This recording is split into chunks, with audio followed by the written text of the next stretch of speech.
Well, it's another sunny day in Florida, and I'm at Bab's Bead Warehouse. And we're going to go in and meet the owner, and has some really interesting things there. I think you'll be interested in seeing it. Let's go meet the owner right now.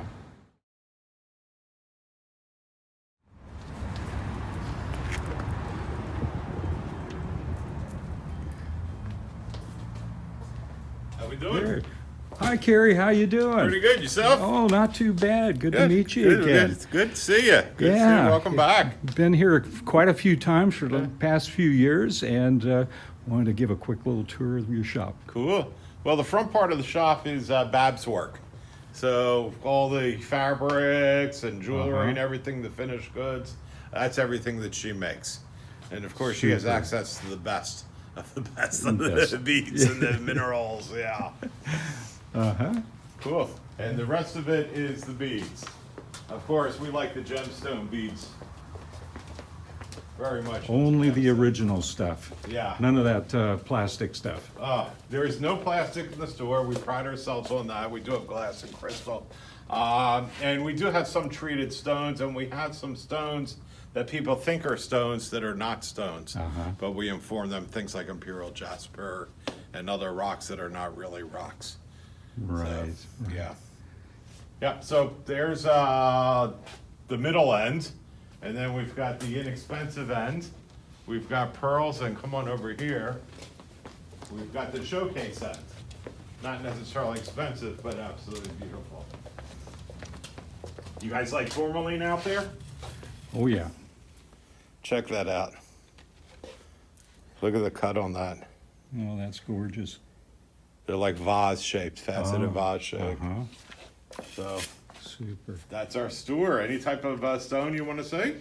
What are we looking at? You know, some of my favorite things is amethyst. Okay, quartz. look at that.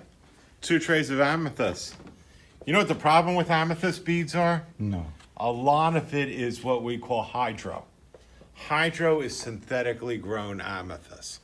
And we make sure that we don't sell hydro. You'll see it's just too clean. Color shift is a little bit off, though sometimes you'll see the Siberian color, but you got to be careful for hydro. I mean, the purple color has just always been something that draws me to it. It's so beautiful. I love the purple colors. Anyway, I was just curious, how did you ever get interested in rocks and crystals and minerals? In 1981, I was a dealer in Atlantic City. No, not drug dealer. I was a baccarat, craps, and blackjack dealer. My parents had a jewelry store on Bonita Beach. And they say, come on down, we'll give you a showcase in our store. You could carry whatever you want to as long as we don't carry it. Well, what they didn't carry were gemstone beads and sterling silver. That's how it all got started. That's how I got into this, and I fell in love with gemstones. So, yeah, that was my next question, is how you got into the bead part of it. Boredom. There it is. I had a showcase there, and you're out of season. And my parents introduced me to guys in the bead manufacturing business overseas, and I got into beading from it, and it developed into this monstrosity. Yeah, well, that's great. What do you think is your most popular crystal that you would be selling? Is it the quartz or the amethyst, or mineral or crystal? Because they're kind of two different things. Crystal. I would think amethyst is probably up there, but we're known for oddball stuff, like phantom quartz, orlite, tourmalated quartz, quartz with tourmaline running through it, rutile quartz, that type of thing. I don't think there's anything one. Our most popular thing that we sell is pearls. Pearls are, I love pearls. Pearls to me are, it's that's the best. It's a renewable source. They just put more sand or whatever in there, host in there, and it grows a new pearl. But I love it all. Something I don't like at all, I could come in like andalusite, and oh my goodness, that's so beautiful. That's my new stone that I love. What's the cheapest, most least expensive crystal bead that you would have. Hey, you wouldn't. It would be quality, not the stone itself. Yeah. And so let's take a look over here. This is banded amethyst. This is cheap amethyst. Okay. So this banded amethyst. It doesn't have that brilliant, bright purple. Right, and more of a it's dullish. translucent. Uh-huh. It's not even transparent. This is $38 for a giant 10 millimeter beads. That in I don't think I've got that size, but I've got this size here. It's too small to compare. But that in this quality is going to be $70, $80. Mm-hmm. So cheapest. So it's not. It's a relative term. It's not shall we say, the type of stone as it is the quality of the stone. Absolutely. Emeralds. Emeralds could be anywhere from, say, $20 a strand to $10,000 a strand. This is real emerald. It hasn't been treated, but it's not what you think of when you think of emerald. Mm-hmm. You know, you think that deep green color. That's not it. Mm-hmm. Tourmaline, our tourmaline quality is super high. Let me take a look. I'm trying to think of an example. Opal's a perfect example of that.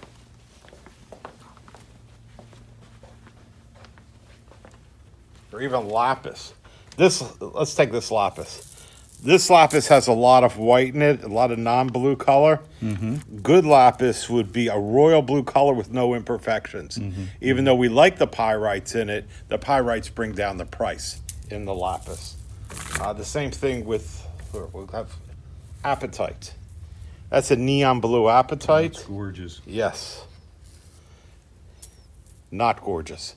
Uh-huh. Okay. Same stone. Same exact Yeah. stone. So you're talking about the quality is what makes it more expensive or Color, less expensive. quality, the cut.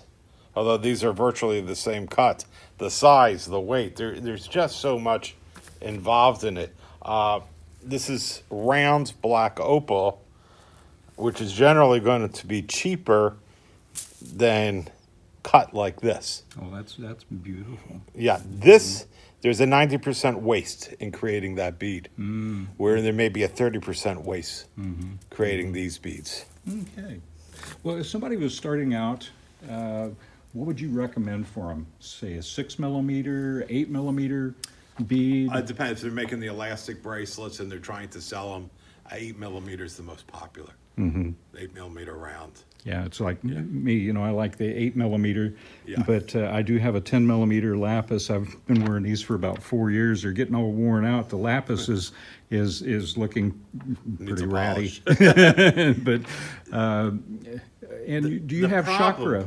Okay. The problem with a 6 millimeter bead and smaller is you can't see the beauty of the stone when it's round because it's a sphere. It's not flat out like that. It's a sphere, and it's not big enough to see, especially a malachite or rhodochrosite. You just can't see the beauty of it. You need a bigger stone. The bigger the stone, it's going to look so much better. Yeah, we've got chakras Yeah, over here. I'd love to take and show the chakra.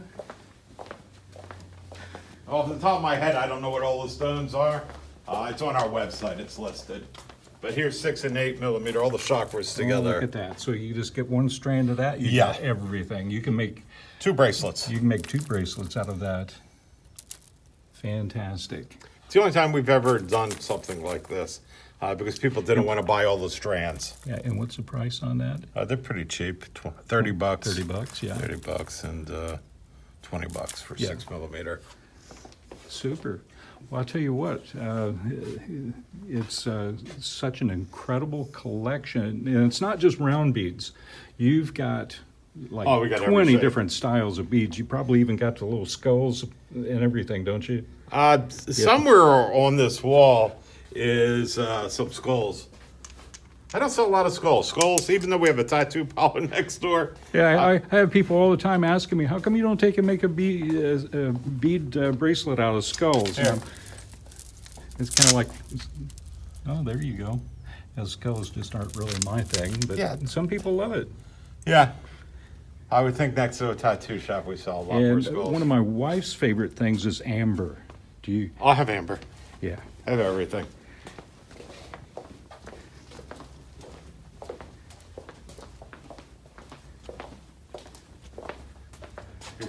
sitting right up There here. you go. Oh my. Here's a full tray of amber. Baltic? Beads. Yeah, most of it is Baltic. I really Costa Rican amber I don't deal in. Colombian amber I don't deal in. That's gorgeous.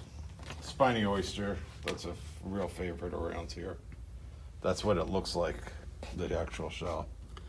And it grows huge. That guy turns in Yeah, to this. it grows maybe 20 times the size and real thick. You knock off the spines and then you cut the beads out of them. Wow, that's incredible.